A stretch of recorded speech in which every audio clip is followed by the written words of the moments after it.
searching for that feeling. Wanna come across that feeling tonight. I don't want it to be over. Once I come across that feeling tonight.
bass to drop.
Wait for the bass to drop.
Gonna break it, break it, break it, break it down for you once more.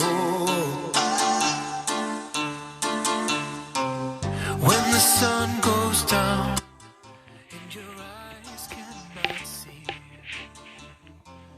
When the sun goes down and your hands cannot reach. When your bones feel like breaking and your heart cannot take another round, I'll be there when the sun goes down. Ready for this one? All that I want is just to go crazy when the sun goes down. And all that I need is for you to be my baby when the sun goes down.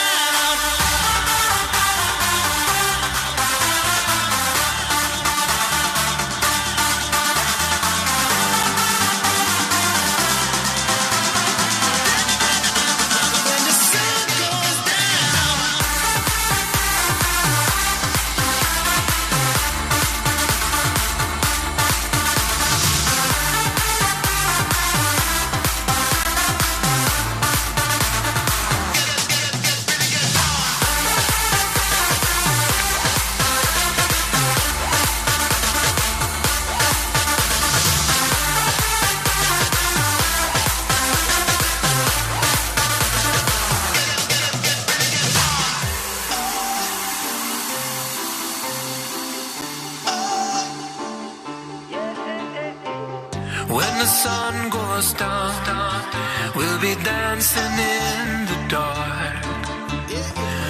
When the sun goes down, to the beating of your heart. As the earth moves in orbit, I will always be the one who stands my ground. I'll be there when the sun goes down. Everybody know, come and sing along with that track now, yeah. All that I want is just to go crazy when the sun goes down. And all that I need is for you to be my baby when the sun goes down.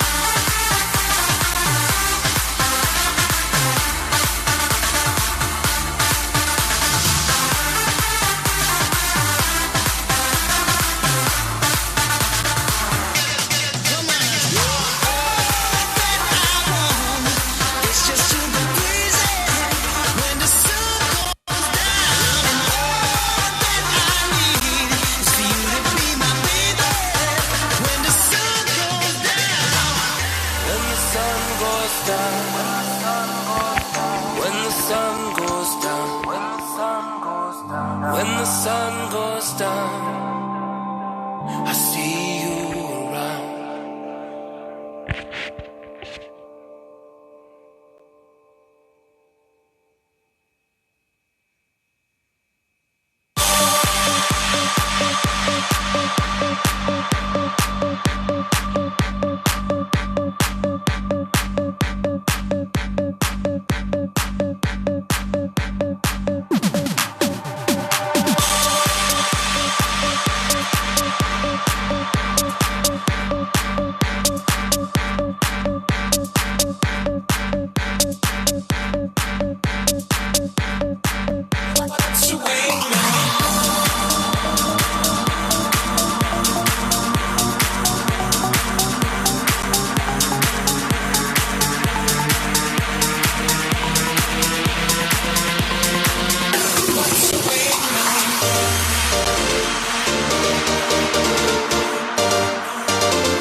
choice. So let the music keep on doing what you're doing. I've got everything right here, so keep it moving. Everybody dance now. Everybody dance now. Everybody dance now. Everybody dance now. Everybody dance.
So everybody dance now.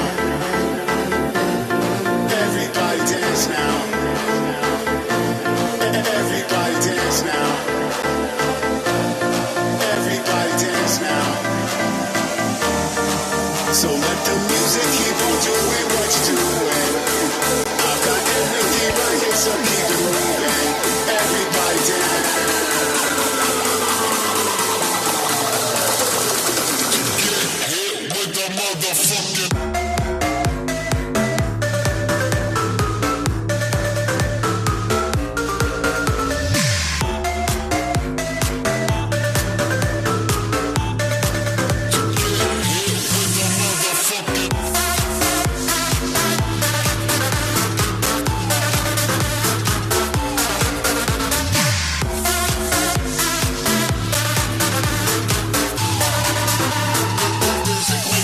My mind.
motherfucking hands up.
when the bass gets cool.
music and moving, I'm being played on the floor. I'm losing my feeling.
Transcend a government, a country, or a company.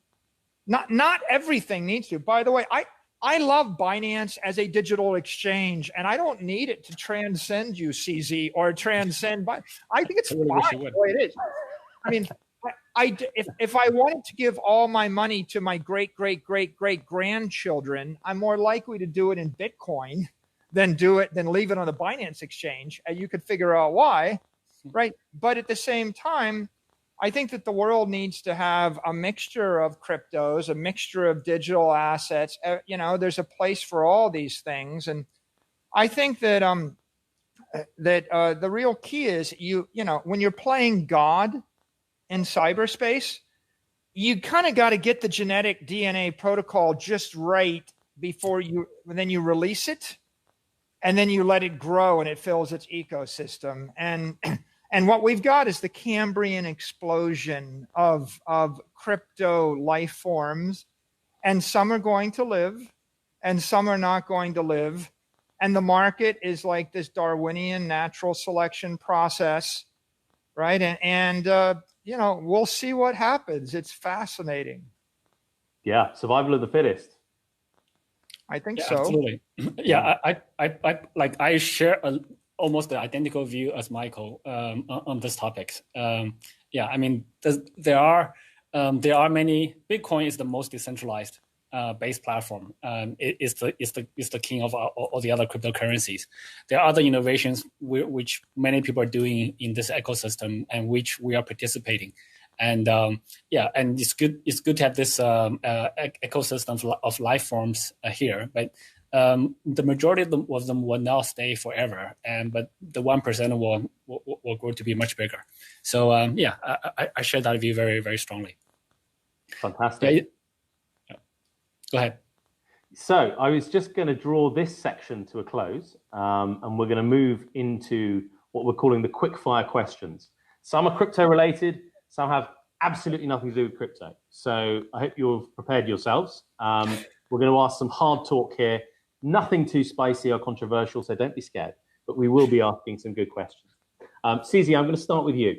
When did you first start looking at Bitcoin seriously? Can you think of the month or even the year, of course, but can you think of the month when you thought, right, this is something I'm going to get involved with? I first heard about it in July 2013. And by October was the first time I bought Bitcoin, and by December I knew I was all in. I was selling my house, quitting my job, or for Bitcoin. So 2013 was end of 2013 was the time for me. And when you sold your house, on a scale of 1 to 10, 10 being terrified, 1 being completely zen, how terrified were you when you sold it for Bitcoin? No, I sold my house into fiat, which took me 6 months, and I saw the price going up and down. So I was very anxious, not so much terrified. I was just very anxious to get it done as soon as possible. And then it was actually really after I bought in. I was a little bit terrified because the price dropped very quickly. So and it stayed there for about 2 years.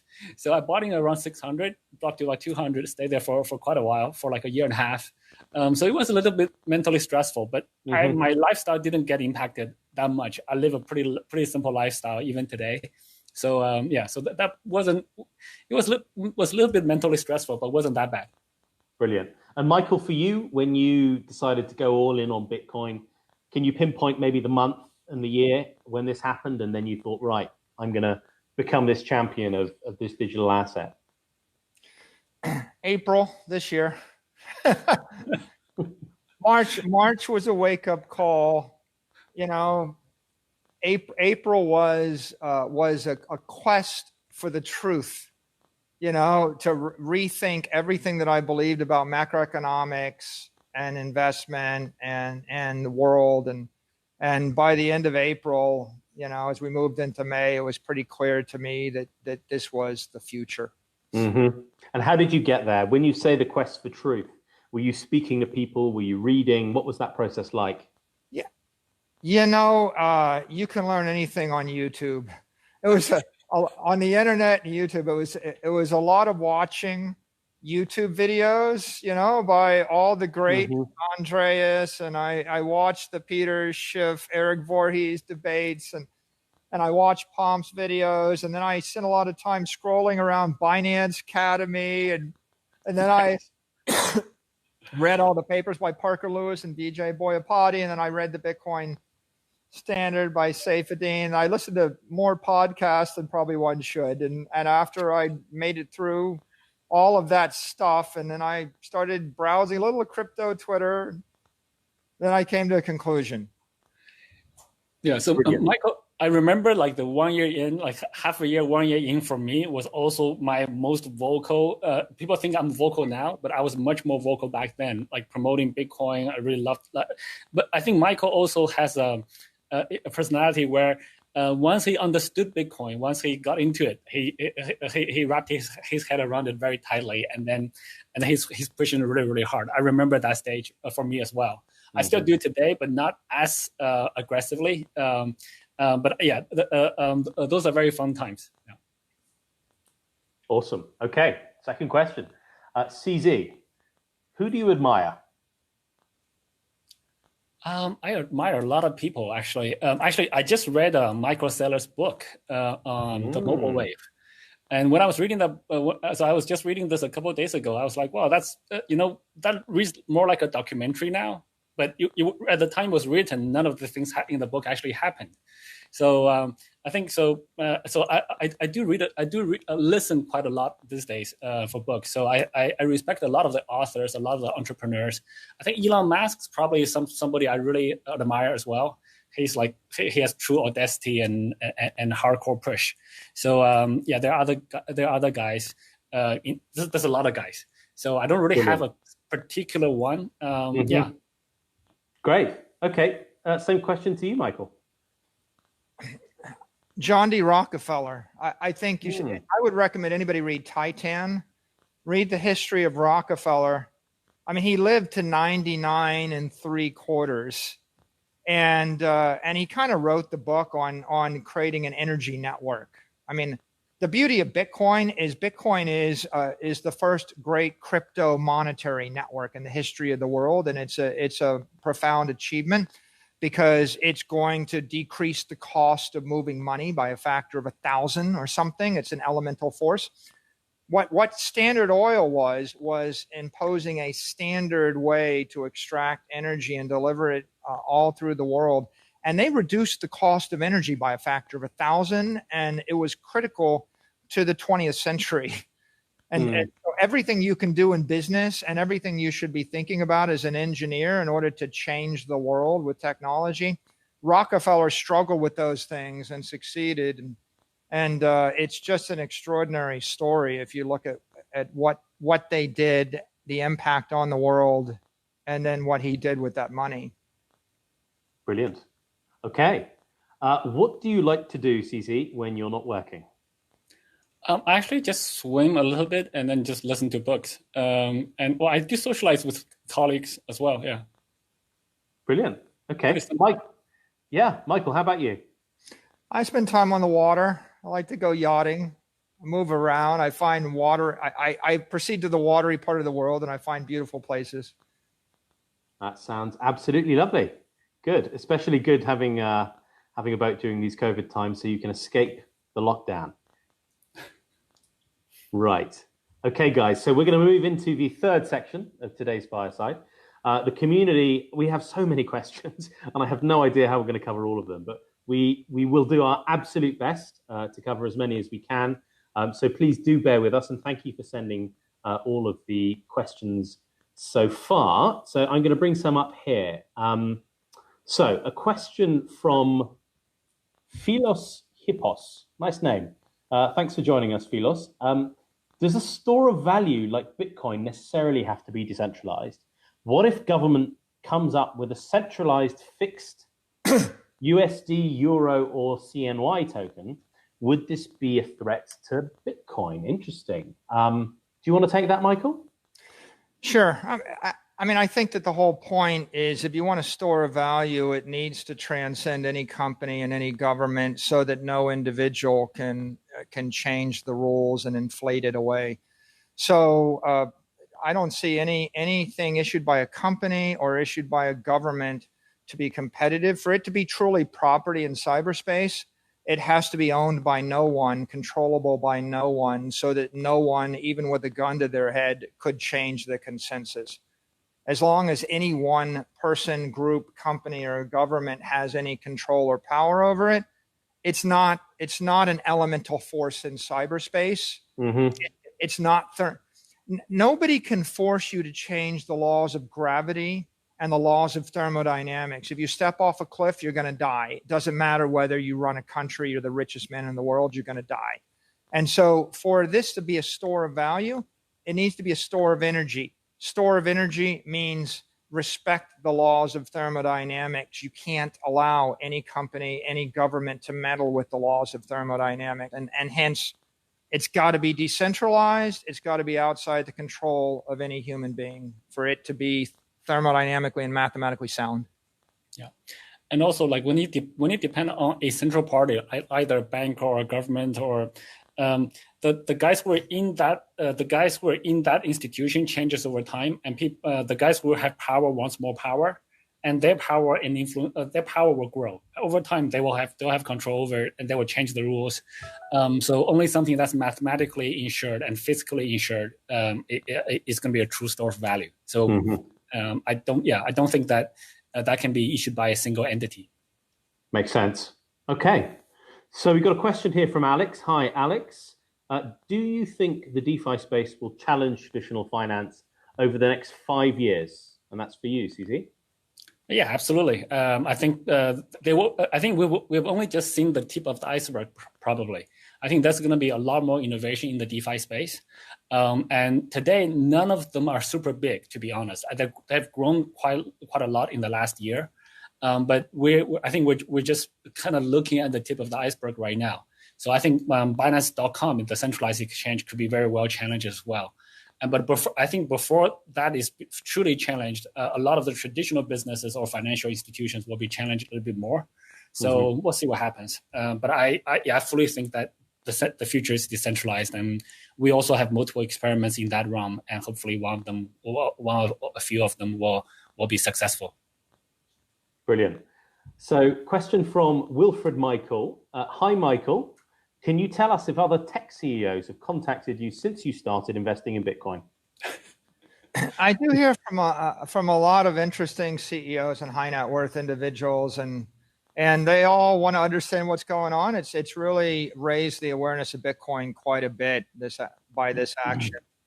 And I can't tell you what they're going to do. I'm not allowed to talk about that, but I can tell you that the amount of interest and awareness has increased by orders of magnitude since we made our announcement. And I'm happy to see that awareness growing. I think that Bitcoin is the solution to 7.8 billion people's problems. They just don't know it yet. Right. Yeah. And Michael, if I can, I'll take this brief moment to say, on behalf of the people who, at least my fans on Twitter or people who in this industry, we really, really appreciate what you did to make this awareness much, much higher among especially the institutions and other sort of traditional funds, companies, etc. So I think you really helped bring Bitcoin crypto industry to the next level. To be very honest, it's not completely you, but you definitely helped a big chunk. So we really appreciate it. Well, thank you. I would say I'm standing on the shoulders of giants. I waited till after March. I'm a late bloomer, and all the hard work had been done by the OGs, by the exchanges, by the writers. They're the ones that did the work. I just had a very big problem, and it was the solution, and I kind of put the problem and the solution together.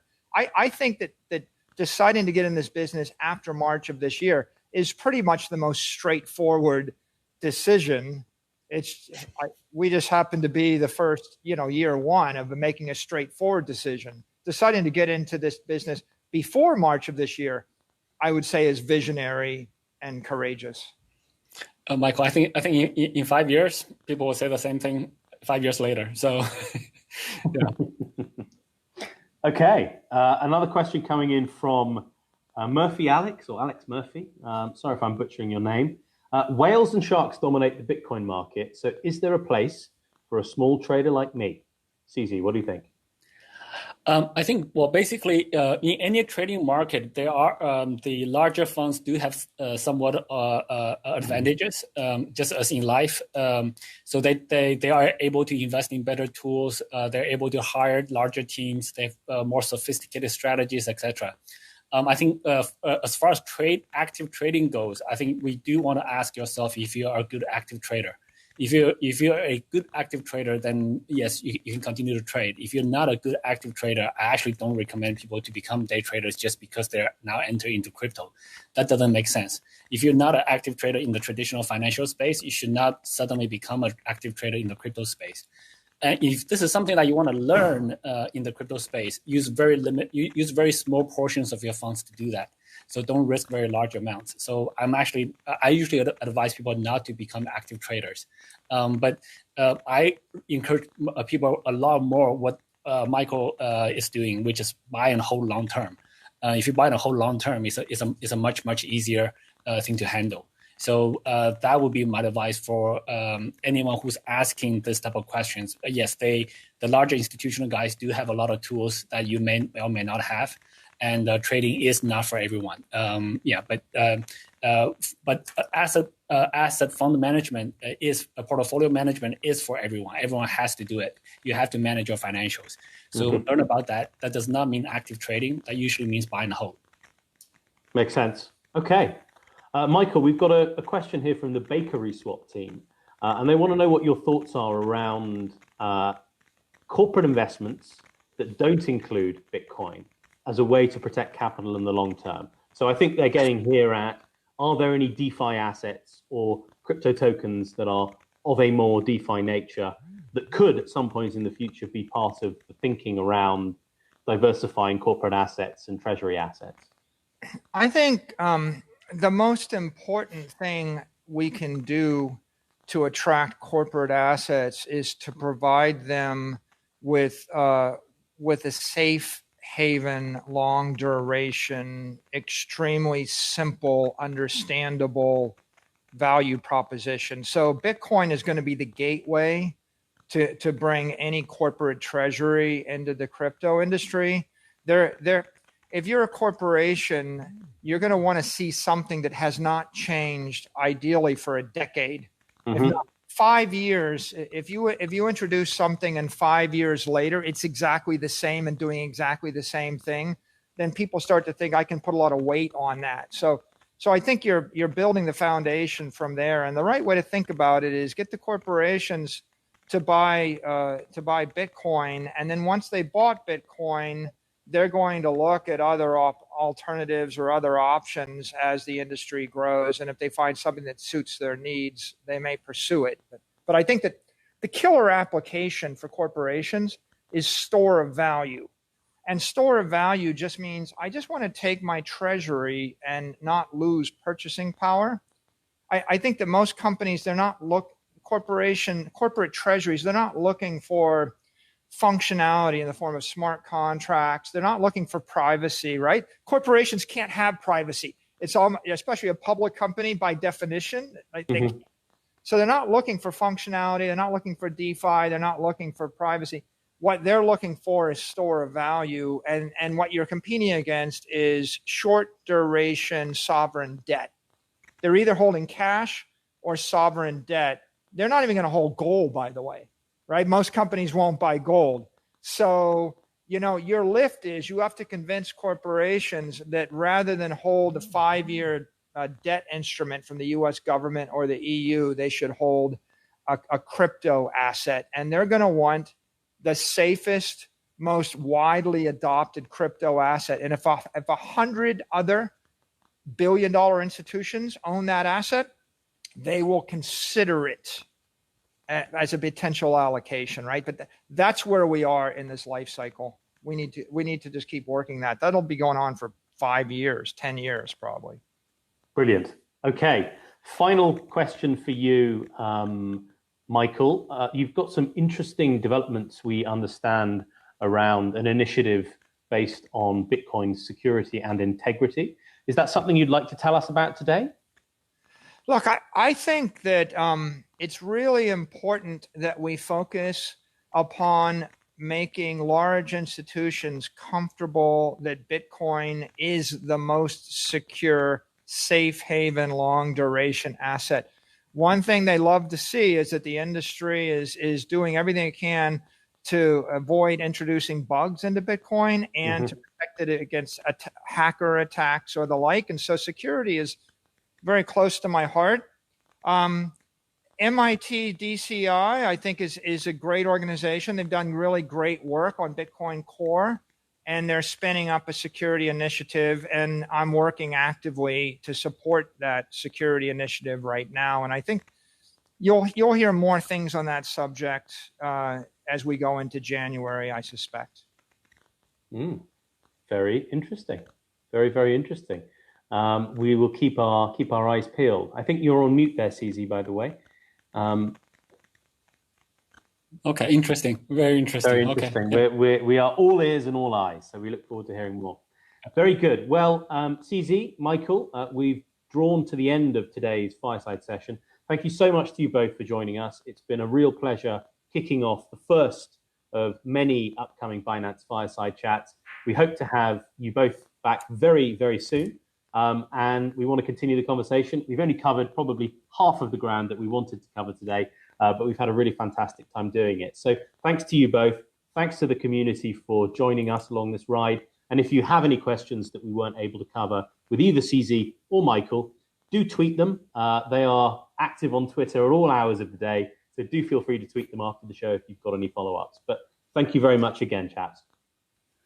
Yeah, Michael, thank you so much for joining this. And I'll connect with you offline when we can chat more. Awesome. Thank you. Nice to be with both of you today. Thank you. Thanks, Michael. Thanks, CZ.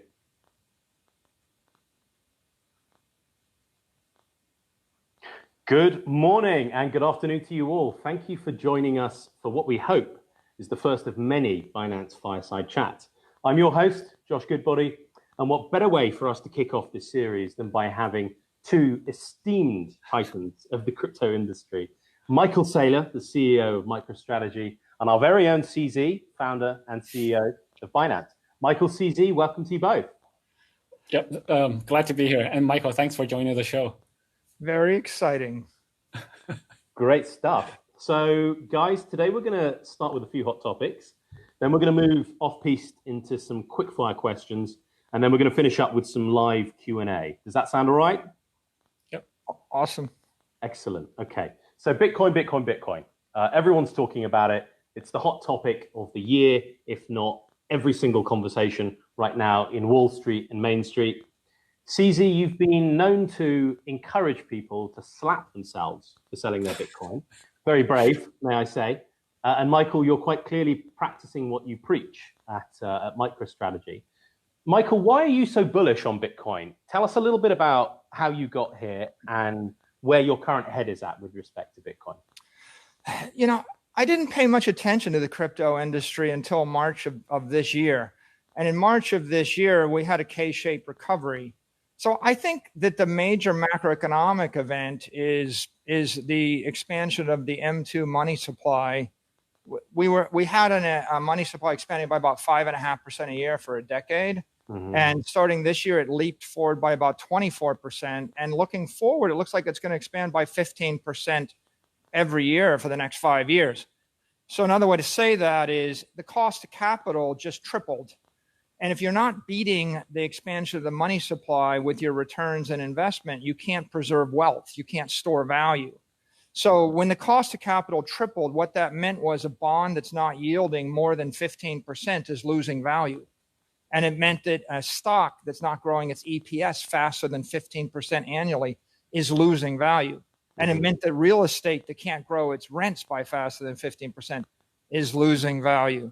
So the short of it is there's $300 trillion of money in these fiat investments.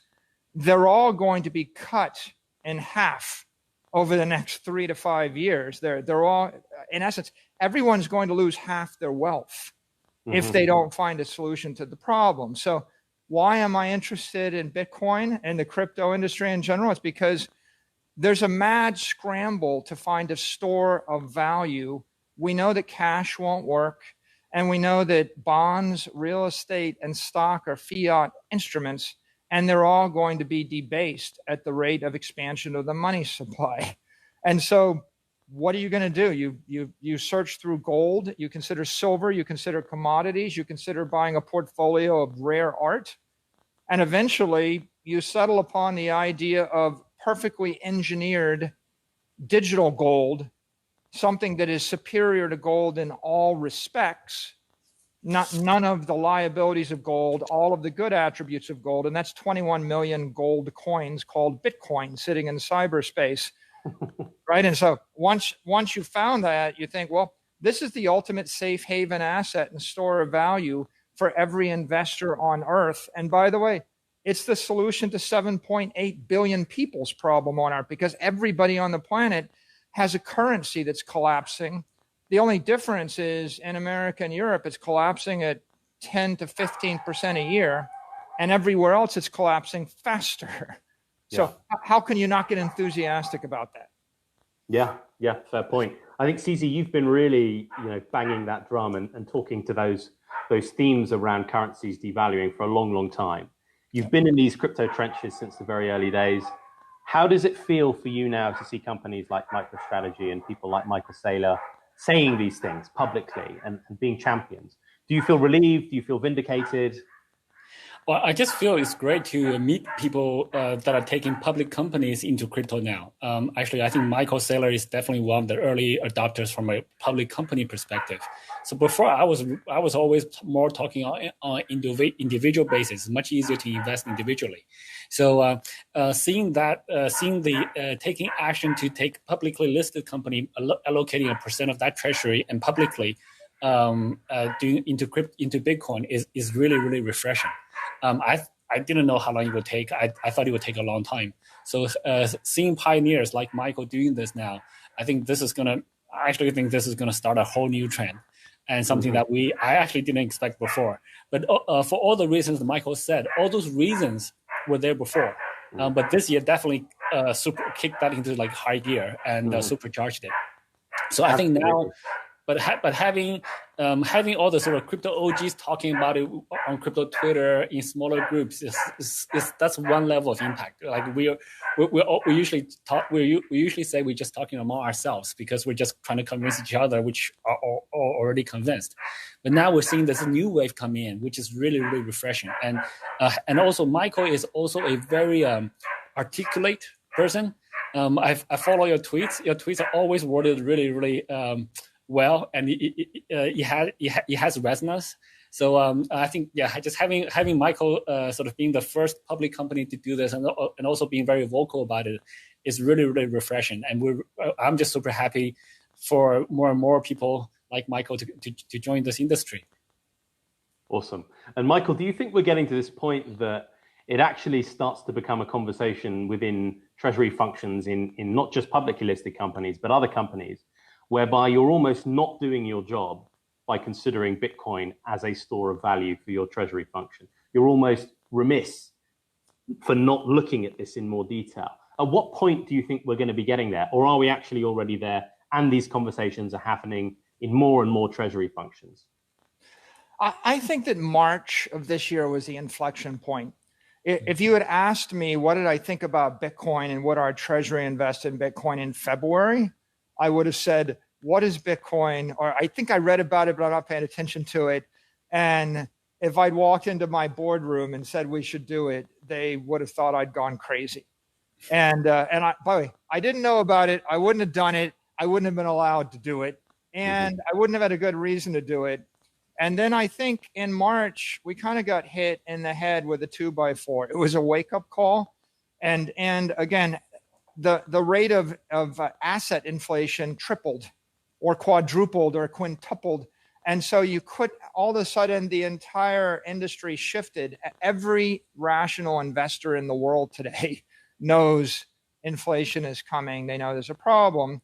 So starting in April, people had a problem. It was 3 times as intense as it was in February. All the media started covering it, and all of the other solutions to the problem started to look like they're not working again.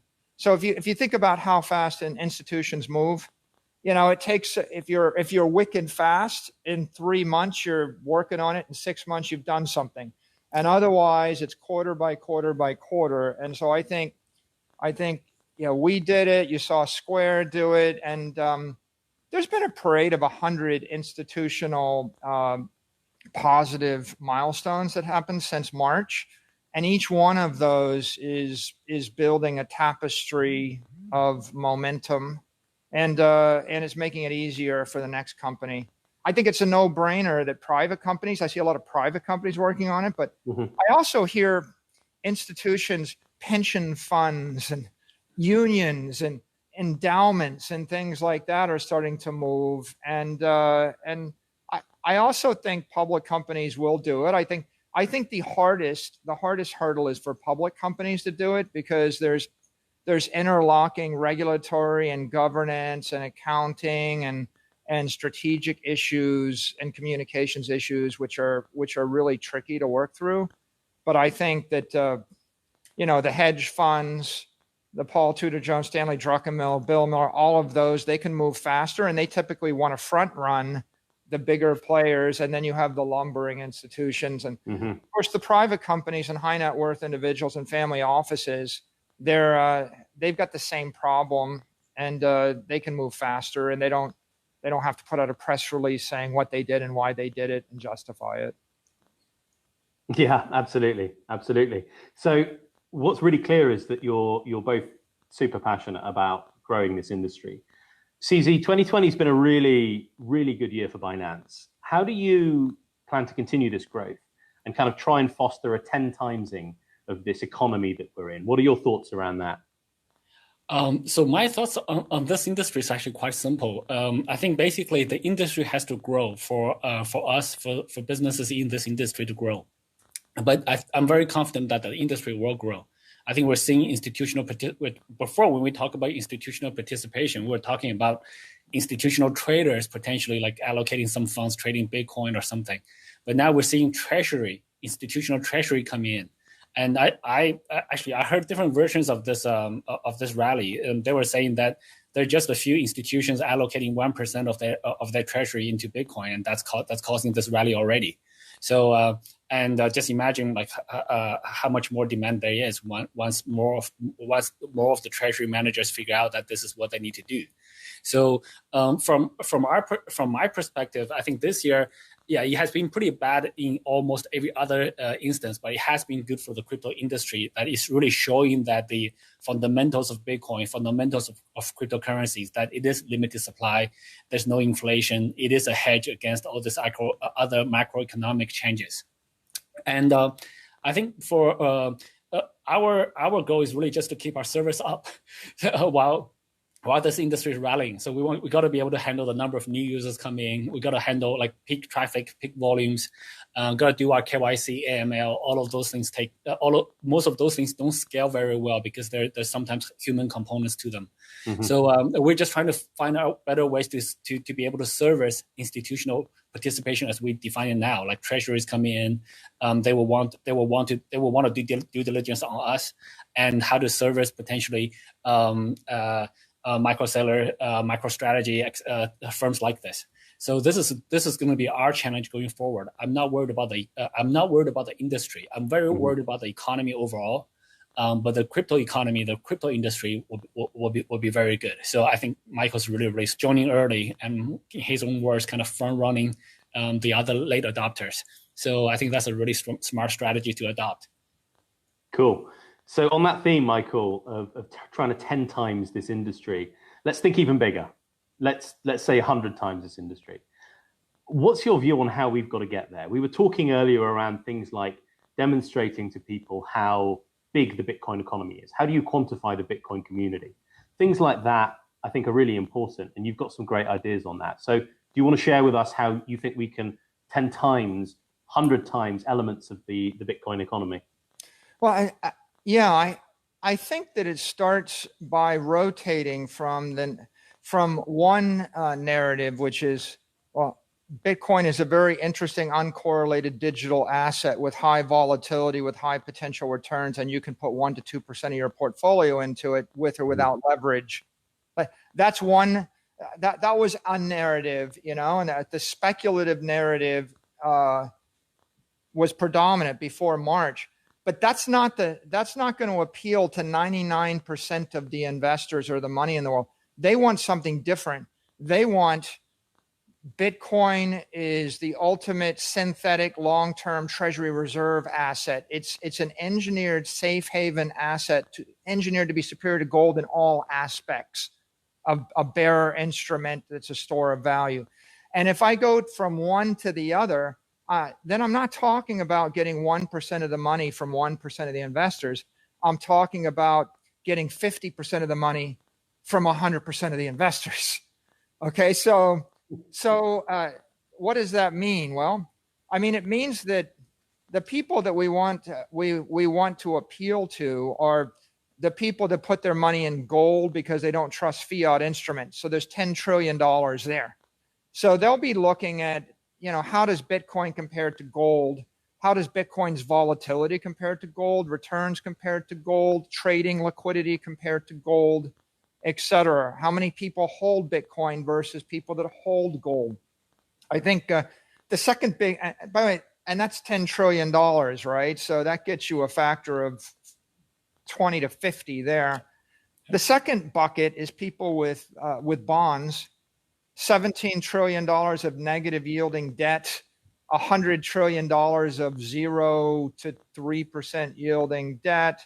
Why are you putting money in bonds, sovereign wealth? It's a safe haven. So people's reaction is the market gets scary, they run to a safe haven. I think it's pretty important in the crypto industry, and with regard to Bitcoin, you position Bitcoin as the ultimate long duration safe haven asset, so they run to it instead of running to sovereign debt. Mm-hmm. That gets you, again, another factor of 10, 20, 30. And then finally, you've got a pool of big tech investors. You could argue a lot of people are using big tech like Tesla, Apple, Amazon as a store of value. They've lost faith in the currency. They know they can't invest in negative yielding bonds. They're not quite sure about gold. I mean, gold is defective. It's an antiquated store of value. It was the best store of value for 5,000 years until we invented the computer, ZZ, right? Yeah. It's like the Canon camera was the best way to take photos, and we put photos in shoeboxes in our attic until we invented the iPhone. It was a good idea until it became not a good idea. Libraries were a good idea until Google gave away 1 million books for a nickel for everybody on Earth. And then it became not so good an idea.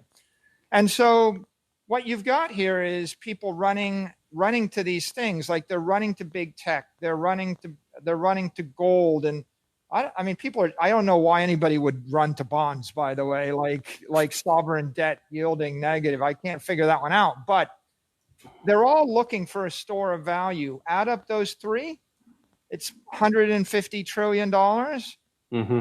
You know, Bitcoin is 350. So the only reason people wouldn't buy into the idea of a crypto asset as a treasury reserve is because they don't understand it, or they're afraid, or when they show up, like when they show up to the exchanges, they get confused. So I think that when I show up to exchange, if you show me Bitcoin versus gold versus sovereign debt versus big tech and Bitcoin volatility versus Apple volatility, you know, by the way, everybody says Bitcoin's too volatile. Apple's been more volatile than Bitcoin for the last 90 days. You know, if they saw Bitcoin versus Tesla volatility, Bitcoin volatility, Tesla's more volatile than Bitcoin. And so when they see this compared to big tech, to debt, and to gold, then you're telling them you can trade the one for the other. When they see Bitcoin compared to Tron, EOS, Chainlink, and 37 currency pairs, you're telling them they can trade Bitcoin versus Tron in CNY or BRL or ARS. Like, there aren't that many people with money in ARS and Tron that are going to convert it into Bitcoin. So and what you need to do is you need to frame the investment hypothesis for people, because anybody that sees gold, debt, or Tesla on the ticker is going to say, oh, well, this is a way I can buy this or I can buy that. Right. You're going to attract the money into the industry by looking outward to the other and to the alt assets and comparing Bitcoin to that. And then once they get into Bitcoin, you can then trade from Bitcoin into other cryptos if you're pursuing privacy, currency, stable coin, application, smart contract. All the other value propositions of the crypto industry will come through the gateway of Bitcoin. But Bitcoin is 0.1% of the ocean of investable assets. 99.9% are in the asset ocean, and we're talking about 0.1%. So we need to carve a channel between that ocean and that pond, and we need to tell people it's safe to convert your gold to Bitcoin, your low-yielding debt to Bitcoin, your big tech to Bitcoin, and this is a compelling idea. I think that's how we grow the industry. That's a really great idea. You've given us an idea, Michael. I think finding a way to show volatility of Bitcoin versus all these other assets that everyone invests in all the time is a really digestible way to demystify and debunk the fact that Bitcoin is actually not as volatile as people think. So we've got an idea there, CZ. Let's take that one and run with it. Yeah, and I think it also sounds like we have to list gold, Tesla, and a bunch of other assets on our platform soon. Yeah, so I think those ideas are really good, actually. Yeah. You know, CZ, I spend so many hours with my eyes glued to the Binance screen. I have the Binance yellow burned into my head. I have stared at it so long because you have the liquidity minute by minute and the best trading information in the industry. And if I'm trying to read the market, I go to Binance worldwide. But you've got the makings of the Bloomberg of this space. If you actually started to park Tesla, Amazon, Apple, gold, and bond index metrics or NASDAQ metrics or the like there, then every conventional investor that's not currently a Bitcoin or a crypto investor would be going there thinking this is cool. I'll make one more point. I give a lot of interviews and I meet a lot of people. Whenever anybody wants to impress me with their deep knowledge of investing in Bitcoin, you know what they say? They're like, well, that's very interesting, but, isn't it volatile? It's like the only thing they've learned in a decade is sometime in the last decade, it was volatile. Mm-hmm. And what I say is I've stared at it every day for the past 180 days. I have investments in 30-year U.S. sovereign bonds. Yeah. Many days they're more volatile. Yeah. You know, I have investments in Apple. It's more volatile. I've watched the NASDAQ be more volatile some days. I've watched 10 and 30-year debt be more volatile. I've watched silver be more volatile. Nobody knocks those things. Tesla obviously is more volatile. They're the poster child of volatile. And most people don't really know how volatile it is. And if we had the rolling 30 and 90-day volatility or the rolling 12-month volatility and it was parked as a number, then people wouldn't be, you know, they're remembering that Mount Gox there was some volatility back then, or 2017. And you can't compete against someone's memory of what you were when you were 13 years old or when you were a kid. And they're like, did you throw a temper tantrum when you were in junior high school? I'm like, well, I'm like 28 years old now. I mean, like, why are you holding that against me?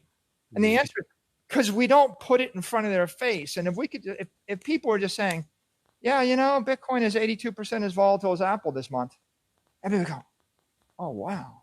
Yeah. Completely shift the narrative. Yeah. Right in your tracks. Just stop. Yeah.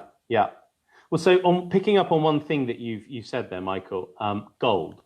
I'd be probably remiss not to talk about gold for at least a minute or two. Bitcoin, digital gold, that's been the narrative. Some people say that's generous. Some people say that's not doing a service at all to Bitcoin. I remember you saying that Bitcoin was, I think it was 1 million times better than gold. That's a bold claim. So do you believe that it's already replacing gold? And if so, you know, why?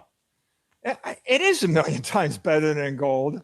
And it's 1 million times better than gold because of two ideas. One, it is engineered virtual gold, which means it is all the virtues of gold, none of the liabilities of gold, right? It's not centralized. It has no mass. It moves at the speed of light.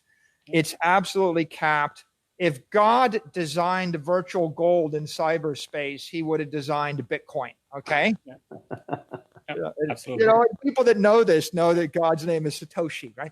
So that's one reason. But the other reason is because Bitcoin isn't just a synthetic safe haven asset engineered to be superior to gold. Bitcoin is also the world's first thermodynamically sound monetary network. It is a big tech digital network. It's Facebook for money or Google for money or like YouTube for money, which means that when it's a network engineered to host that safe haven asset, and it's an open network. So every knock on Bitcoin, like, well, maybe the transactions aren't too fast. Well, you know, I watch Binance. They're pretty fast on Binance. You know, you plug into Bitcoin, and a lot of people's view of Bitcoin is how fast Binance moves. And so if you want it to be a payment network, you plug Square or PayPal into it, and it gets better. If you want it to be a trading network or a finance company, you plug Binance into it, it gets better. If you want it to be an institutional offering, you plug Grayscale or NYDIG into it, it gets better. It's an open, you want it to be more secure. You know, you've got your cold storage hardware wallets on one extreme. You want it to be easier. You know, eventually it's going to get built into Apple Pay and Google Pay. Why? Because Apple Pay and Google are going to have to respond to Square and PayPal. Why? Yep. Because politicians destroyed the savings account. And if I take Square Cash application without Bitcoin, it's a free checking account and I can move money around. But when I take Square Cash application and I plug in Bitcoin, it's a free checking account with a savings account that's been yielding 100% interest tax-free over the past decade every year. So do you want a savings account that yields 100% interest if you're PayPal or Square? Yeah. Do 7.8 billion people want it? Yeah. Can Apple and Google and Facebook afford to not offer a savings account in cyberspace that yields 100% more than the next bank? This is not about a little trinket, right? This is about the bank gives you zero interest and your money is worth half as much in 36 months, or it's going up and doubling every year. Yeah. So why is Bitcoin 1 million times better than gold? Because you can engineer it into a mobile app, into an exchange, into any piece of software, and it's on an open protocol. So that idea of an open monetary network where virtual gold moves at the speed of light and eventually finds its way into Amazon and Google and Facebook and Apple and, you know, and Square. And then there's this little war, right? Like Square's going to beat PayPal, so they need one more button, you know, and Apple's going to like put in one more button. And who's going to win? The market, right? I mean, it's, you guys know, it's a very brutal market in exchanges, right? It's what's the next feature you're going to add? Nobody is going to engineer another feature into gold, right? Mm-hmm. Gold is going to be the same thing it has been. You know, the last innovation was like a London good delivery bar with 400 ounces stamped or whatever. Yeah. And okay, that's your best innovation. How do you engineer better? And the point is, you can't any more than you can improve Polaroid pictures in a shoebox in your attic. You can't make it better. Yeah, I think Michael said something that's really, really interesting there. I think what Michael described there is partially what Binance Card does today, which allows you to spend crypto directly from your crypto savings account, and it actually works with Google Pay and Apple Pay, but not in all locations now. So we will definitely absolutely work on to increase the coverage of that. But there's something else that, Michael, you mentioned that's really interesting. I want to pick your brain a little bit, which is you mentioned pension funds and sovereign funds, right? So now we have individuals investing in crypto, public companies now investing in crypto. When do you think the pension funds and sovereign funds are gonna jump in, and what process is going to require them to come into to this? Because eventually they will have to abandon ship and hold some Bitcoin, right? I wouldn't be surprised if we don't start to read about pension funds and sovereign wealth funds investing in Bitcoin next year and in the next 12 months. Yeah.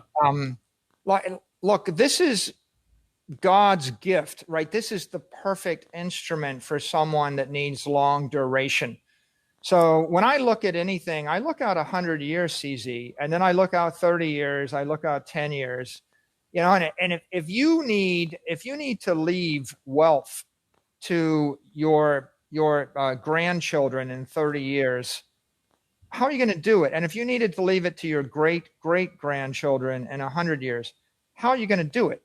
And you cycle through and you're like, well, real estate's going to get taxed away and maybe the regime will fail and you can't carry your real estate from one place to another place. Companies are getting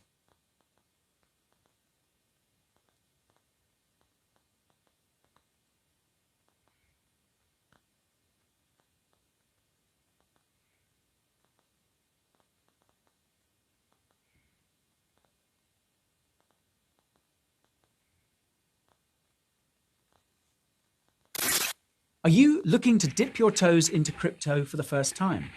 Or have you found that legendary altcoin and need to branch out from the likes of Coinbase to get it? If you're nodding along to any of that, then you're probably going to want an exchange that gives you access to hundreds of altcoins and trading pairs. One that gives you multiple options to deposit dollars, pounds, euros. Heck, maybe you're even interested in having the option to trade futures, earn interest on your crypto, get a crypto Visa card, or take part in one of those mysterious IEOs like the one your mate made a pretty penny on.